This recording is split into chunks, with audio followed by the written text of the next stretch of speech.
നമസ്തേ. മഹാവിഷ്ണുവിൻ്റെ ദശാവതാരങ്ങളിൽ നരസിംഹം എന്താണെന്ന് നോക്കാം. പഠിക്കാൻ എളുപ്പം, ഓർക്കാൻ എളുപ്പം. വായോ. നരസിംഹം ദശാവതാരങ്ങളിലെ 4ാമത്തെ അവതാരമാണ് നരസിംഹം. സഹോദരനായ ഹിരണ്യാക്ഷൻ്റെ വധത്തെ തുടർന്ന് ഹിരണ്യകശിപു ക്രോധാവിഷ്ടനായി. ബ്രഹ്മാവിനെ തപസ്സു ചെയ്ത് അതിവിചിത്രമായ ഒരു വരം വാങ്ങി.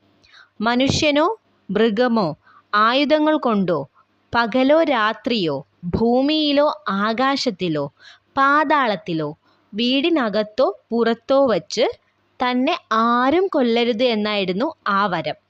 വരലബ്ധിയിൽ മതിച്ചു നടന്ന ഹിരണ്യകശിപുവിന് പരമവിഷ്ണു ഭക്തനായ പുത്രൻ ജനിച്ചു. വിഷ്ണു ഭക്തിയിൽ നിന്നും തൻ്റെ പുത്രനായ പ്രഹ്ലാദനെ പിന്തിരിപ്പിക്കാൻ ഹിരണ്യകശിപു ശ്രമിച്ചെങ്കിലും പരാജയപ്പെട്ടതോടെ പ്രഹ്ലാദനെ വധിക്കാൻ പല മാർഗങ്ങളും സ്വീകരിച്ചു. തൂണിലും തുരുമ്പിലും വിഷ്ണു വസിക്കുന്നുണ്ടെന്ന് പ്രഹ്ലാദൻ പറഞ്ഞതു കേട്ട് കോപിഷ്ഠനായ ഹിരണ്യകശിപു ഒരു തൂണിൽ ഗദ കൊണ്ട് തല്ലിയിട്ട് എവിടെ നിന്റെ മഹാവിഷ്ണുവെന്ന് ചോദിക്കുകയും തത്സമയം ആ തൂണ് പിളർന്ന് മഹാവിഷ്ണു നരസിംഹമൂർത്തിയായി അവതരിച്ചു. വാതിൽ പടിയിൽ വച്ച് ഹിരണ്യകശിപുവിനെ നഖങ്ങൾ കൊണ്ട് മാറു പിളർന്ന് വധിക്കുകയും ചെയ്തു.